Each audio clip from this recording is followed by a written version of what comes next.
These shoes are made for walking, and that's just what they do. One of these days these shoes are gonna walk all over you. Deep in each other's necks and unwilling to break the clinch for fear of bleeding to death.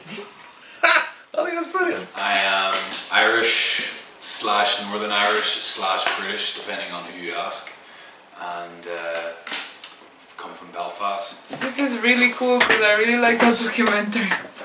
My name is Maria Juliana Asauf, and I was born in Colombia, and then I moved to Canada when I was 18, and then I moved back to Colombia when I was 24, and then I moved to England when I was 25. Hi Cameron, I'm Fred.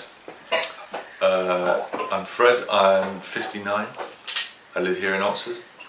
I'm a carpenter, and I'm not entirely sure how seriously I'm going to take all this, but we're going to see how it pans out.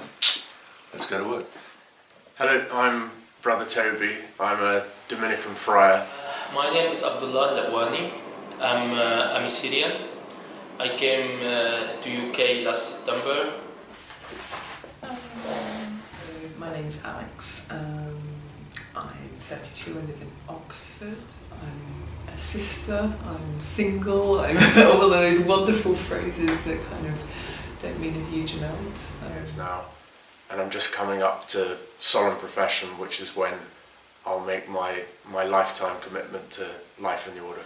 But that shoes I bought it for the home that I expected to be in Istanbul. And they're in the sale, and I remember walking past going, they're the shoes. Oh, you know, that moment where you're going to go, hello. And I was so excited that I remember walking around the shop kind of going, can I have the other one of the shoes please? And then when she gave it to me, I hugged it.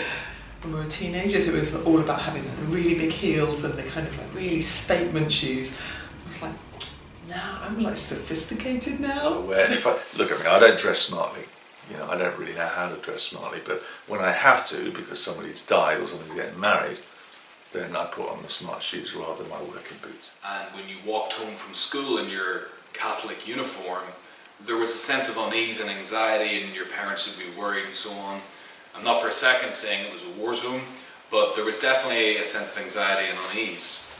And in the last 3 years I've been in Oxford, I've had 2 experiences of being homeless in this city. Actually, I left home for 1 hour, and I was going back after 1 hour, but I couldn't go back because the Assad regime started attacking my town at that time.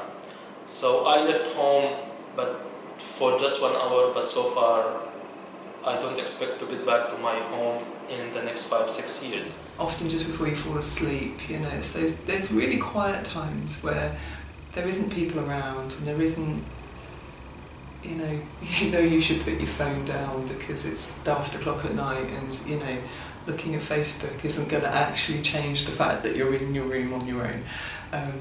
Yeah, I don't do well on my own. It's not something I enjoy.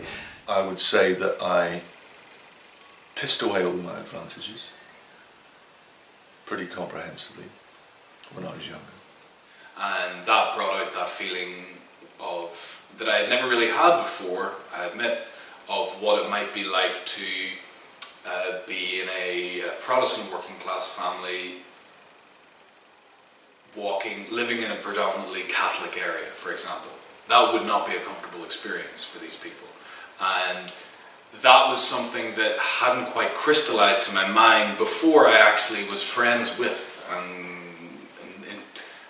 talked with and socialized with people from the other side. A lot in my job because I'm in journalism, so you're always trying to write about people and you're always trying so hard to see how it would be to live in people's shoes, but I can try to talk to them and to really listen to them, and maybe through that I can portray the stories properly. Like everybody else, there are days when you think, why am I doing this job? It's just ghastly, I don't want to do this today. There are days when it's the most exciting thing in the world to do what I do. I'm not one of capitalism's success stories, boys and girls. You know, I'm a way of not doing it right.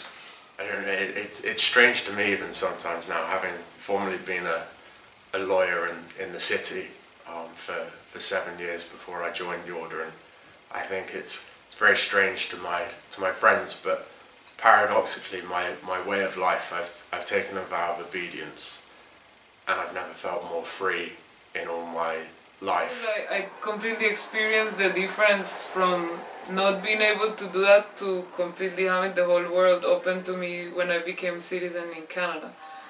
Because before I was just a Colombian citizen and I had a Colombian passport, and you growing up you already know that you're not gonna get visas for anywhere. You need food, you need somewhere to sleep, so it's safe, and you need love. And it's not love in the intimate way, it's love as in I care enough about you to kind of ask you how you are and mean it, and accept that if you say I'm not okay, that might mean a longer conversation, that might mean a hug. I think it's terrible that because of your passport that just determines what your life is going to be.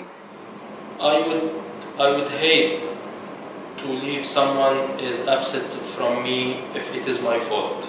If I did something wrong to him and I left this life before I fixed this. The real secret that I have, and I don't know if it's a realistic secret, is that when I don't have to go to work every day anymore, not that that day will ever come, because actually God knows the bills won't get paid if I don't, I want to make pictures. I would love to inject playfulness into the world.